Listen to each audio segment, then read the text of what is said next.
E aí, primeiro ano, tudo bem com vocês? Espero que todo mundo esteja se cuidando, beleza? Então, olha só, como eu havia combinado com vocês, quando a gente fechou a matéria da prova, ficou faltando aí o espaço industrial e espaço industrial brasileiro, certo? Hoje a gente vai fechar, né, esses dois capítulos e semana que vem a gente inicia já com as matérias, né, com os capítulos do quarto bimestre, tá ok? Então, quando a gente fala da industrialização, né, ou de indústria, é muito comum e o correto, né, a gente trazer como se deu esse processo de industrialização. Então, a gente volta aí um pouco no tempo, vamos pegar ali século XVI, período das grandes navegações, né, portugueses, espanhóis, depois os restantes europeus navegando pelos oceanos, descobrimento da América, surgimento das colônias na América, África, Ásia e por aí vai, né? Então todo esse processo aí, que a gente está citando das grandes navegações, nós tivemos um grande acúmulo de capital, um grande acúmulo de dinheiro pelo mercantilismo, né? O comércio, que foi a principal válvula, né, de escape para arrecadar capital dentro desse período das grandes navegações. E nesse período do mercantilismo, nós vimos surgir uma nova classe social, que é a burguesia, né? Os comerciantes, quem detinha, quem estava praticando o comércio e passou a deter a maior parte do capital. Com o passar dos anos e o aumento do poder econômico desse grupo, eles passaram a reivindicar, né, cada vez mais espaço dentro da sociedade. A gente lembrar que a sociedade era absolutista, então tínhamos o rei, né, além do rei, a nobreza e a igreja, que era o clero, tinham mais regalias, enquanto o restante da população, né, a principal obrigação era pagar os impostos para os absolutos, para o rei, né, e também aos nobres, tá? Então, ao mesmo tempo que a burguesia foi buscando espaço dentro da sociedade, ela também ajudou, né, no processo de surgimento da indústria. O acúmulo de capital durante esse mercantilismo fez com que esse dinheiro fosse investido, né, no desenvolvimento de tecnologias, que no caso, né, foi o surgimento das máquinas, na época que surge a indústria, máquinas movidas a carvão mineral, né, máquinas a vapor. E como surgiram essas máquinas? Da noite para o dia? Claro que não, né? Dentro desse processo de surgimento da indústria, a gente tem que destacar que tiveram atividades, né, que se desenvolveram e ajudaram ao surgimento da indústria. Então a gente tem que lembrar do artesanato, trabalho manual, né? Sem uma estrutura com mais pessoas produzindo. Normalmente, né, o artesanato era uma atividade familiar. Com o passar do tempo, né, desde ali do século XVI até a primeira metade do século XVIII, a gente viu surgir a manufatura. Aí já são eh, ferramentas ou máquinas, né, que vão necessitar da força humana ou mesmo da força animal, né? E aí, a partir dessa, dessa evolução da manufatura, que a gente vai chegar na maquinofatura, que é a industrialização. E aí ela fica sendo reconhecido, o início dessa indústria, como a Revolução Industrial, tá? Então, a primeira Revolução Industrial, ela vai, né, ocorrer na Inglaterra, a partir da segunda metade do século XX. Ela contribuiu também para a expansão das cidades, conforme as indústrias iam sendo instaladas próximos às jazidas, seja de minerais ou do carvão, né, mineral, que era a força energética, ou mesmo próximo aos portos, as cidades ou surgiram ou foram se expandindo, né? É claro que num primeiro momento, como isso causa uma revolução, e aí vocês vejam, eu já citei aspectos econômicos, sociais, a população ela começa a se mover. Como até esse período era o campo, né, que concentrava a maior parte da população, com o surgimento da industrialização, a possibilidade, né, de salários melhores fez com que boa parte, e aí vou falar em específico em Inglaterra, porque foi lá que surge a indústria, né? A população ela começa a migrar para essas cidades. E as cidades inglesas acabam inchando, né? E apresentando vários problemas. Então, só para a gente ter uma ideia, quando inicia a industrialização, a capital Londres tinha algo em torno de 300 mil habitantes. Não, desculpa, 300 mil habitantes. 3 anos depois, já havia ultrapassado 1 milhão de habitantes. Então, a chegada de pessoas foi muito acelerada, a cidade não comportava esse número tão maior, consequentemente, esgotos a céu aberto, a proliferação de doenças, de pragas, né? Baratas, ratos, e aí vão trazer mais doenças, moscas, né? A moradia era extremamente precária. E aí, com o passar do tempo, é claro que a gente vai ver também uma melhora nessas condições dessas cidades. Mas cabe, né, a gente falar isso porque foi um dos processos, né, dentro dessa evolução da indústria. Um outro fator também social, né, não existia horas de trabalho. Hoje a gente tem, por exemplo, aqui no nosso país, são 8 horas de trabalho por dia, né, 40 horas semanais. Então naquela época, as pessoas trabalhavam mais de 16 horas por dia, muitas das vezes alcançando até as 18 horas, tá? As condições de trabalho totalmente ruins, né? As fábricas utilizavam carvão mineral. Esse carvão é queimado e solta uma fumaça extremamente tóxica, né? Que isso prejudicava a saúde. Um outro fator, não existia o conceito da infância. Então, dentro das fábricas tinham desde adultos, idosos, né, e as crianças. Esse conceito de infância, ele surgiu como consequência também dessa industrialização, né, pelas más condições de trabalho que essas crianças eram impostas dentro das indústrias, né, uma condição extremamente diferente que elas estavam acostumadas ou que as pessoas estavam acostumadas com o trabalho das crianças no campo, né, dentro de uma agricultura ou pecuária familiar. É, Então essa primeira revolução industrial, ela tecnologia, as máquinas a vapor, né? A energia, a gente tem, né, a fonte energética, o carvão mineral, tá?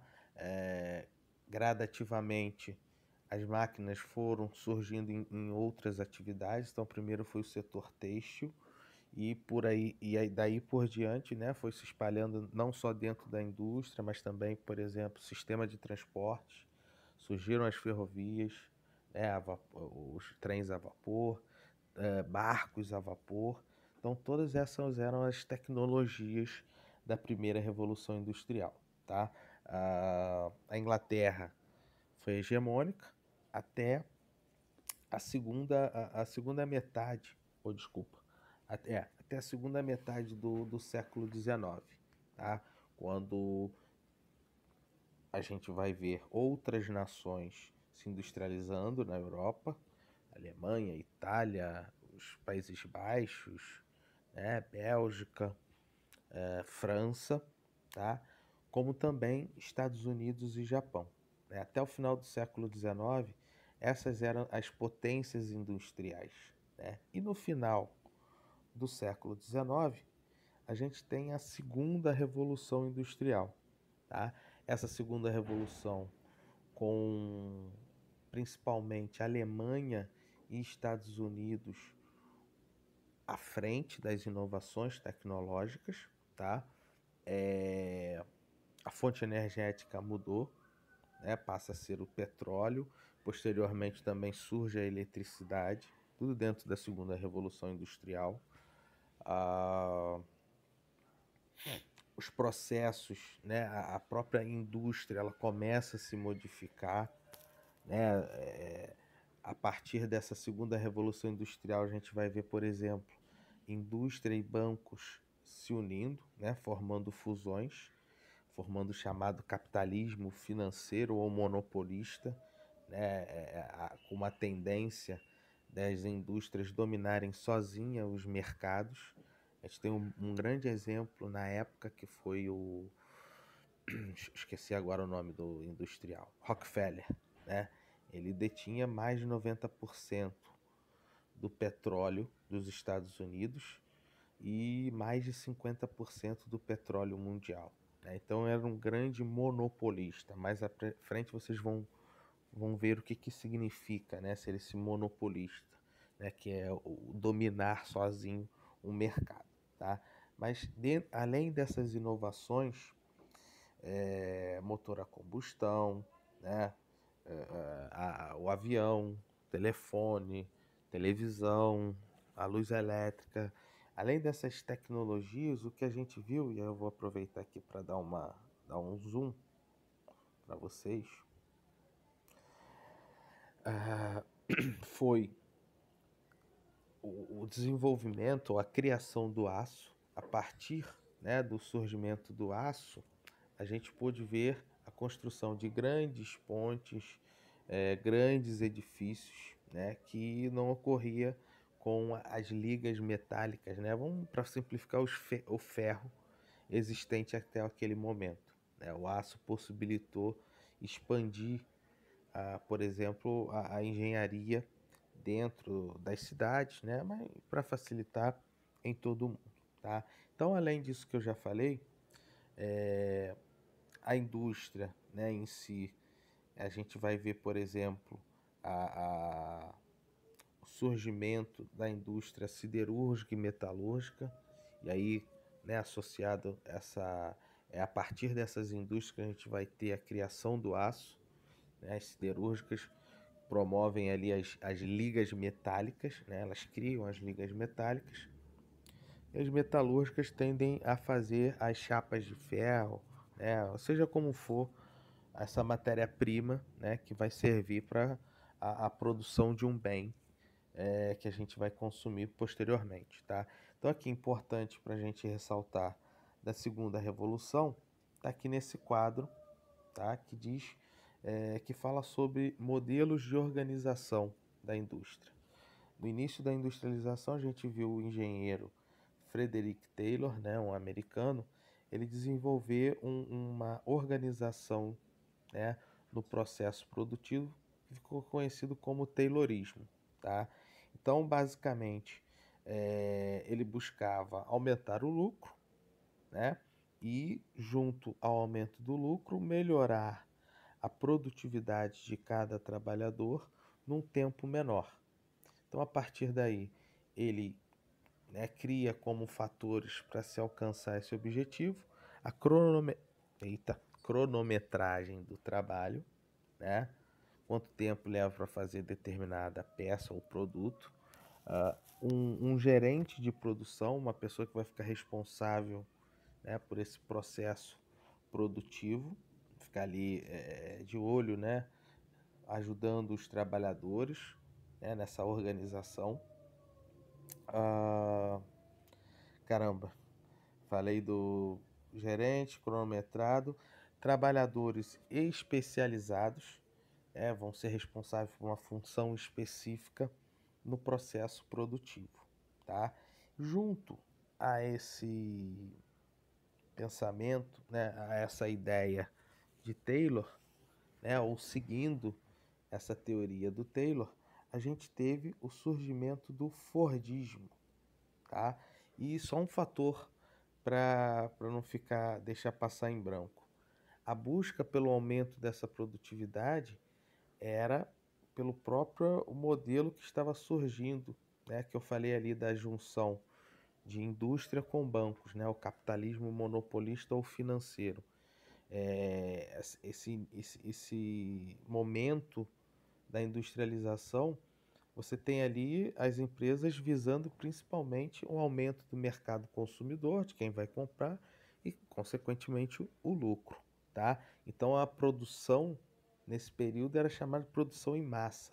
Você fazia um número, né, de produtos muito grande, contando também que a população iria comprar na mesma velocidade, né, que você estava produzindo. Então, as fábricas, por exemplo, tinham grandes estoques para suprir a necessidade do consumo. E aí, Ford, vislumbrando todos esses pontos, se baseando na teoria de Taylor, ele cria sua própria teoria, que acaba sendo a que predomina dentro da indústria, né, que é o Fordismo. Ele pega todos os fatores, os pontos, né, que eu indiquei do Taylorismo, como gerente, cronometrar, né, trabalhador especializado, uh, e adiciona nada mais, nada menos do que a linha de montagem. Que era a linha de montagem? Né? Então ele pega as ideias de Taylor, coloca uma esteira rolante, cada trabalhador parado no seu lugar, né? E o produto, como era Ford, então uma fábrica de automóveis, você vinha, iniciava o processo, né? A carcaça do carro, que é o chassi, ele ia passando pela esteira, cada parte ou cada etapa nessa esteira, você tinha ali, né, um funcionário. Então, por exemplo, é, ele vinha, a primeira parte do processo de produção era colocar as quatro rodas. Nós teríamos ali na esteira dois trabalhadores do lado direito, dois do lado esquerdo, cada um botando uma roda, a roda dianteira, traseira, né, de cada lado. Tá? E o Fordismo, ele predomina no processo produtivo até mais ou menos a década de 70 do século 20, né? Onde você tinha ali a adoção, né, dessa prática ou desse modelo de organização industrial baseado em grandes estoques, né, num alto consumo, né, da chamada produção em massa, ou produção em série, tá?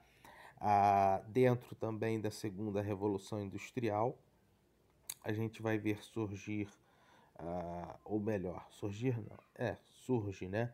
A chamada expansão das multinacionais ou transnacionais, indústrias estrangeiras que instalam suas filiais em países mais pobres. Esse movimento aconteceu muito mais a partir do término da Segunda Guerra Mundial, né? Então, após a, a década de 50, ou após a década de 40, né? Na verdade, a partir dos anos 50, tá ok? Ainda tem dentro desse processo, né, produtivo da segunda revolução industrial, a, a modificação da chamada divisão internacional do trabalho. Voltando no tempo, rapidinho, como eu falei ali no início, das grandes navegações, como era essa divisão do trabalho? De um lado você tinha os conquistadores, que era a metrópole, e do outro lado a colônia.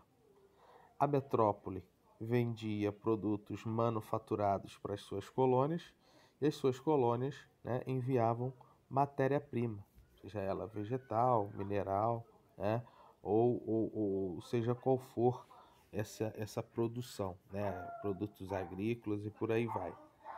A partir da segunda revolução industrial, essa divisão, né, internacional, ela se modifica, onde antes nós dizíamos metrópoles, se tornam os países industrializados, e do outro lado, né, que tinha colônias, se mantém, alguns países ainda são colônias, mas outros independentes estão iniciando ainda o processo de industrialização. Então permanecem, né, enviando matéria-prima para os países industrializados, e esses, claro, né, vendem seus produtos industrializados para esses países mais pobres, tá ok? Seguindo aí, então como eu falei, o Fordismo, né, ele se sustenta até o início, ou até a década de 70 do século XX, e já nessa década as economias já demonstravam uma perda de força, a indústria não conseguia mais, né, arrecadar tanto capital como esperado. Você tinha também um fator econômico, né? A gente tem que ressaltar, havia um modelo econômico no capitalismo chamado keynesianismo, tá? A política do bem-estar social, onde os governos, né, o Estado, é, tinha gastos elevados com trabalhadores e a sua população, né, principalmente com programas sociais, e esse modelo ele chegou ao seu limite, né, e os países estavam começando a entrar em crise econômica. E aí, junto a essa decadência de um modelo econômico, vai surgir um novo modelo, que é o neoliberalismo, a livre concorrência, e junto dessa livre concorrência, né, dentro da economia, a gente vai ver surgir a terceira revolução industrial, né?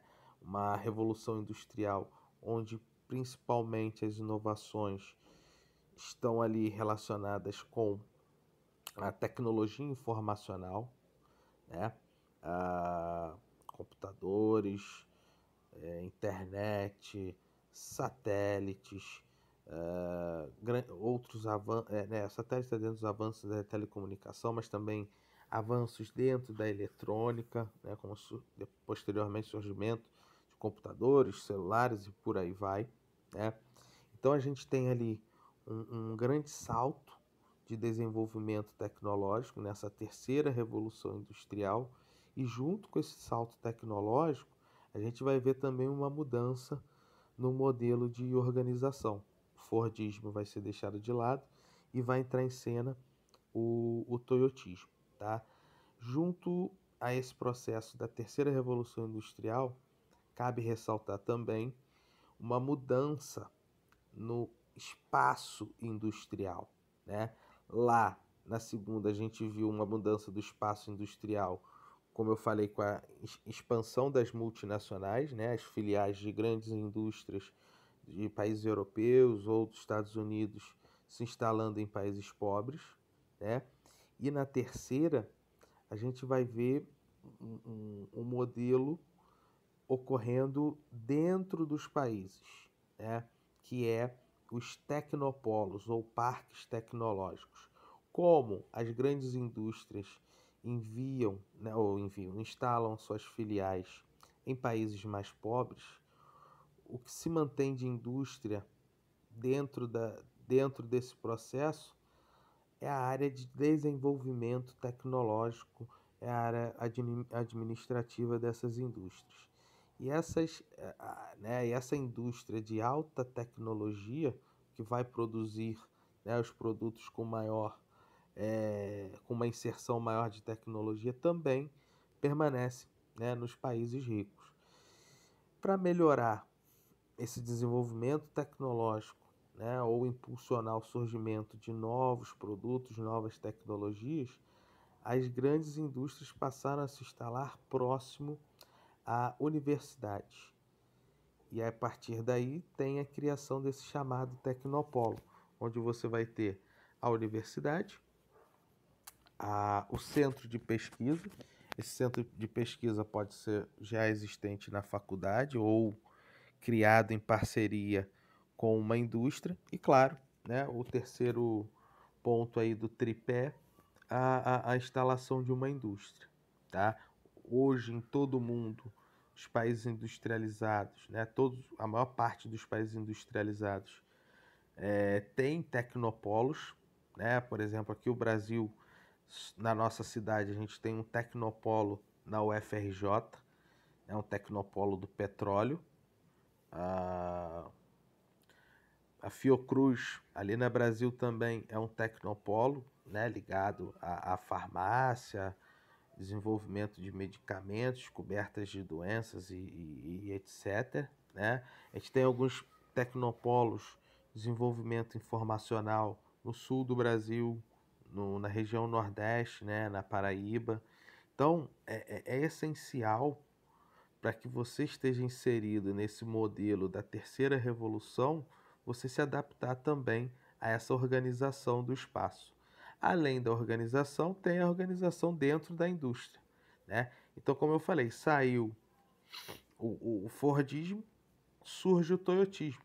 Então, mais uma vez, a indústria automobilística ajudando no desenvolvimento de uma nova técnica, né, de produção.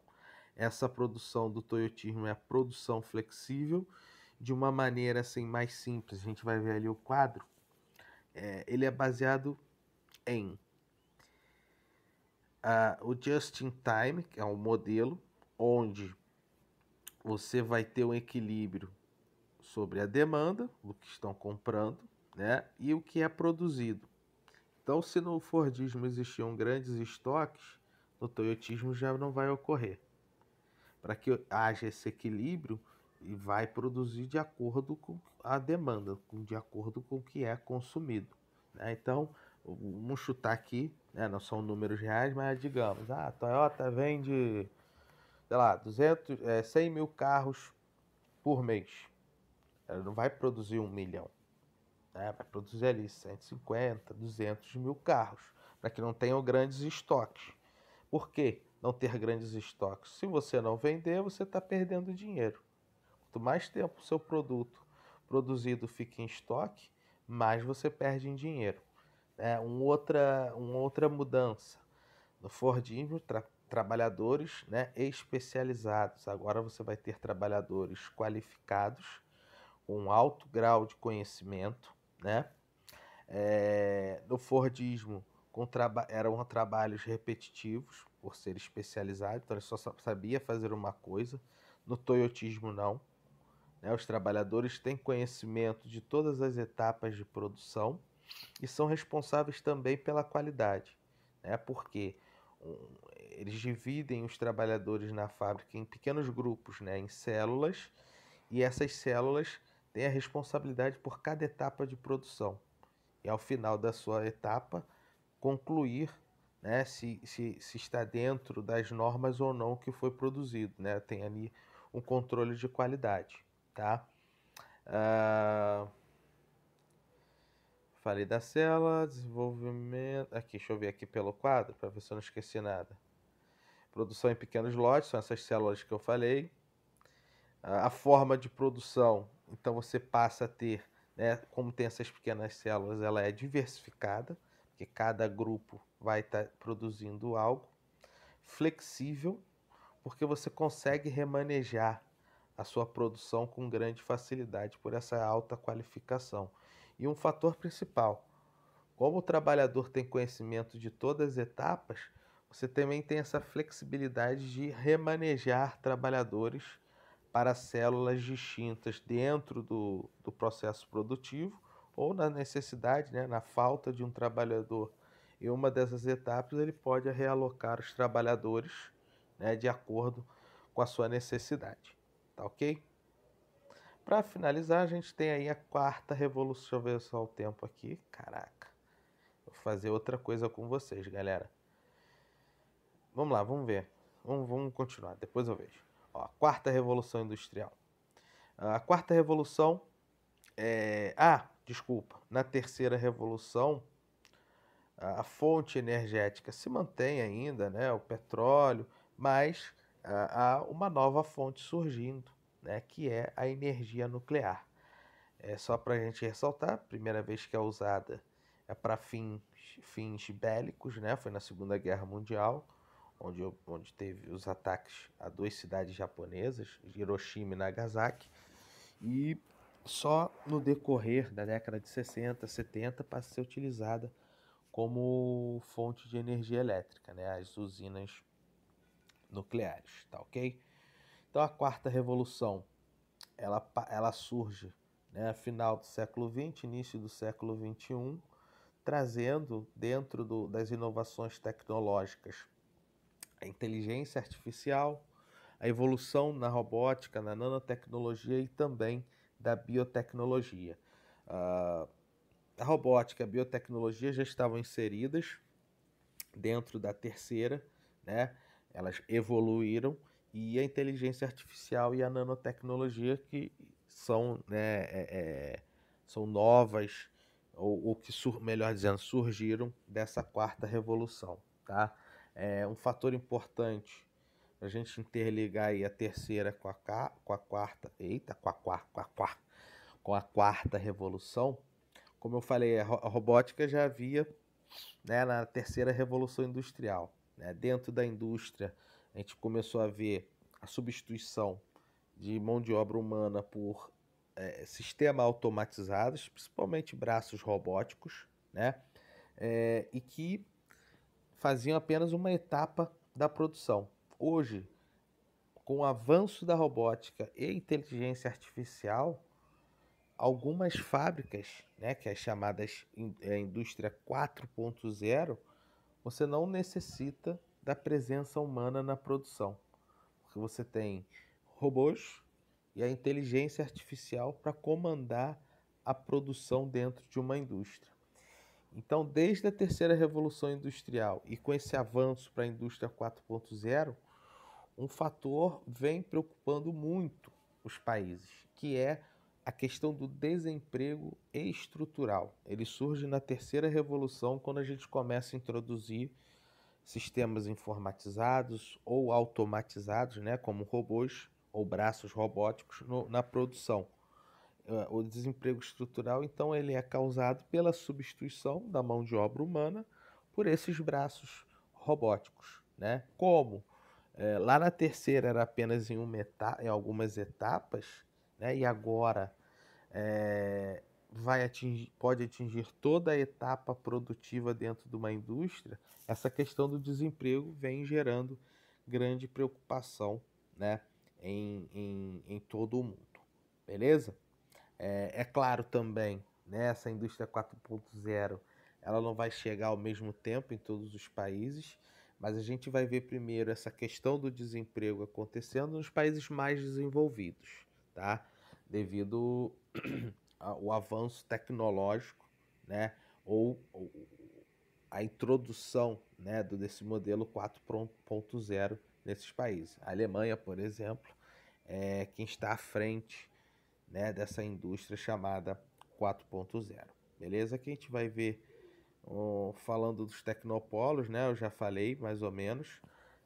No mundo, o primeiro e que é modelo para todos os tecnopolos que surgiram, né, e vem surgindo no mundo, é o Tecnopolo dos Estados Unidos, que fica ali na região de São Francisco, que é o Vale do Silício. Ele concentra ali as principais empresas do setor, né, de informática e setor informacional, né, de TI. E aí, as principais, né, não só norte-americanas, como europeias ou, né, do asiáticas, estão instaladas ali nesse grande tecnopolo. Beleza? Seguindo aí já, a gente já está na página 734. 734 a gente vai ter os tipos de indústria, tá? É bom, né, a gente ter uma noção, porque a partir do tipo de indústria, ou, né, a partir do tipo de indústria que predomina em um país, a gente pode ter a noção da questão do desenvolvimento tecnológico e também de questões econômicas. Isso porque países que têm uma indústria mais avançada tecnologicamente, eles têm produtos, consequentemente, mais caros, né? Então, seu produto tem um alto valor agregado, seja pelo trabalho, né, do funcionário altamente qualificado, na introdução da tecnologia, né, o produto em si, a qualidade, né, tudo isso influencia no valor. Ou baixo e médio valor agregado. Quando a gente fala de produtos de baixo valor agregado, basicamente está falando de matéria-prima, né? É, Médio valor agregado são produtos que até são vendidos em grande volume, mas que não vão gerar uma riqueza, né, compatível ao de alto valor agregado. Então, de médio, por exemplo, a indústria de alimentos ou a indústria de bebidas. Você tem grandes arrecadações, mas não dá para comparar, né, com a arrecadação de uma indústria ligada ao setor informacional, né? Então, dentro das características das indústrias, tá? Elas podem ser indústrias, né, de bens de produção ou indústrias de base, tá? Basicamente são as indústrias que processam matérias-primas, tá? O principal exemplo aí, siderurgia, metalurgia, a indústria petroquímica, indústria extrativa mineral, de produção de energia, como usinas nucleares, hidrelétricas, né, etc.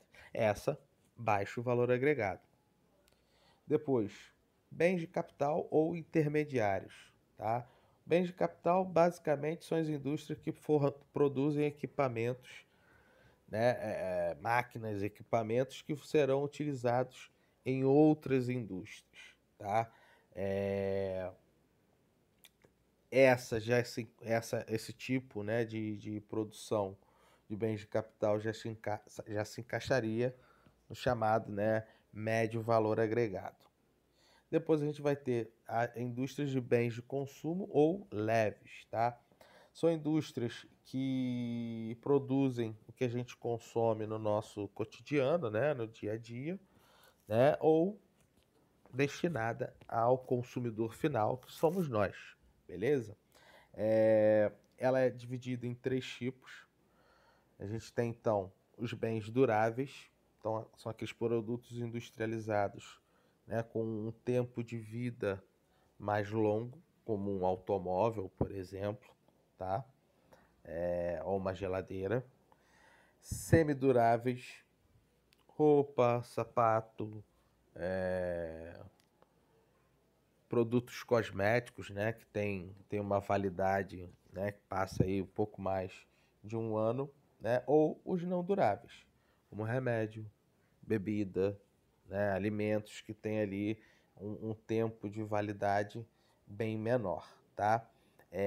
Dentro aqui dos três tipos, é claro, né, aqueles países que têm uma indústria, né, de bens de consumo duráveis bastante diversificada, né, e um grande número de indústrias, vai ser aquele que terá arrecadação de um maior, né, ou de alto valor agregado. Já semiduráveis, né, e os não duráveis se encaixa naquele modelo ou no modelo, ó, na etapa de baixo ou médio valor agregado. Beleza? Dentro da do processo industrial, a gente vai ter as práticas empresariais da concentração, né? As indústrias elas visam principalmente não só concentrar o mercado nos seus produtos e, consequentemente, também ter uma concentração de capital, né? Obter uma concentração de capital, é, ganhando o mercado, tendo uma fatia maior do mercado, tá? E para obter essa questão, eles podem se utilizar, né, de mecanismos tanto positivos ou negativos para ganhar esse mercado, tá? Dentro desses tipos, né, de prática empresarial para concentrar uma fatia maior do mercado e também do capital, a gente vai ter o conglomerado, tá? Uma empresa que vai ter dentro do seu grupo diferentes marcas. Então, por exemplo, calma aí, deixa eu pegar uma grande. PepsiCo, né, que tem bebida, alimentos, né? Então é um conglomerado que vai ter ali diferentes tipos de indústrias sob o seu controle, tá? A gente tem a prática do monopólio, que é proibido, né? Você busca, ao menos, evitar essa prática, né? Deixar uma empresa só dominando o mercado. As indústrias estatais, né, do governo acabam praticando, porque aí é, criam suas próprias leis, né, e acabam dominando para si só o mercado, algo que não é tão salutar, porque se você não tem uma concorrência, dificilmente você vai ficar buscando ali o desenvolvimento, né, de novas tecnologias, tá? Mas o monopólio é uma prática, né, vamos dizer assim, negativa dentro dessa concentração, tá? Se deixar um único grupo dominando todo o mercado. O oligopólio é uma forma de monopólio, né? Oligo quer dizer vários. Então é quando um grupo de empresas domina o mercado, né? E normalmente é um número reduzido. Então, um pequeno grupo de empresas dominando todo o mercado, tá? Seguindo, a gente tem o cartel, outra prática negativa, né, do ponto de vista do mercado, quando empresas se associam, né, para ganhar ou tirar do mercado um concorrente. Então, aqui no Brasil, por exemplo, para vocês entenderem, é muito comum a gente ver formação de cartel dentro da questão dos postos de combustíveis. Então você tem um grupo, vamos pegar aí o bairro de Olaria, né? Digamos que em Olaria tenham, sei lá, 12 postos de gasolina, e dos 12, só 3 pessoas são donos. Aí vai, seu Joãozinho consegue, né, a licença de um posto e abre um posto só para ele. Esse grupo pode se sentir ameaçado com a chegada desse seu Joãozinho. E o que eles fazem? Combinam de ter o mesmo preço no valor do combustível. Consequentemente, juntos eles conseguem comprar uma maior quantidade, ou baratear a compra do combustível, vão comprar, né, um maior volume, conseguem um desconto, passam esse desconto para o consumidor ali na bomba, né? E aí, consequentemente, reduzindo esse valor, esse posto lá do seu Joãozinho, que é novo e compra sozinho uma quantidade de combustível menor, não vai conseguir competir, consequentemente, perderá, né, a questão, não vai ter capacidade de concorrer com os demais postos que tem ali em Olaria. Beleza? Então, só uma forma aí de vocês entenderem, né? É uma prática negativa. Outra prática é considerada negativa, mas ocorre, né? Não, o que acontece, por exemplo, na formação do truste, a gente tem a fusão de empresas para dominar o mercado, mas existe, né, dentro de cada país órgãos que limitam, impedem o monopólio, o domínio total. Eles ficam com até a maior fatia do mercado, mas não tem, né, vamos dizer assim, não alcançam 50% do mercado. Eles ficam ali próximo do domínio total desse mercado, tá? Uma outra prática aí já não é considerada nociva, são as holdings, tá? É quando um grupo, uma organização, né, ela controla várias empresas a partir da aquisição das ações. Então ela se torna acionista majoritária de um grupo de empresas e cria ali, né, a sua holding, tá? E por último, o dumping. O dumping é uma prática negativa. Ele costuma ser praticado pelas grandes indústrias quando querem eliminar um concorrente, né? Então, basicamente, é quando uma indústria ela acaba barateando o seu produto quase ao preço de custo, se necessitar, né, para que o seu concorrente mais frágil economicamente, né, e às vezes até tecnologicamente, ele não tenha a força para competir. Então, vou dar um exemplo para vocês. O México, ele entrou no bloco formado, né, bloco econômico formado por Estados Unidos e Canadá, que é o NAFTA. A partir daí se foi instaurado um livre comércio. Então, produtos americanos ou canadenses, né, poderiam entrar livremente sem cobrança de impostos. Digamos, não foi pensado, tá? Mas foi o que aconteceu, sem imposto. Os produtos, por exemplo, da Nike, tênis da Nike, eles ficaram mais baratos. E aí, quando esses produtos começaram a chegar mais barato no mercado e onde a maior parte da população, né, mexicana não tinha acesso pelo alto custo, as indústrias de calçados mexicanas faliram. A população passou a comprar os calçados americanos ou canadenses. Um grau de qualidade maior, né, mais tecnologia, sem contar o fator marca, né, que as pessoas acabam dando muito valor para isso, né? Ah, eu tenho tal tênis de tal marca, né? Tem muito disso. Então isso fez com que a indústria nacional mexicana falisse, né? Ela subisse e só ficou predominando essas indústrias estrangeiras. O dumping é dessa forma. Então quando você tem uma indústria forte, seja não só, né, no seu desenvolvimento industrial, mas também economicamente, ela reduz os preços dos seus produtos para derrubar alguma concorrente. Beleza, galera? E a gente fecha então aqui. Vocês têm aí os exercícios a partir da 736, né? Que vai até a 738. Tá ok?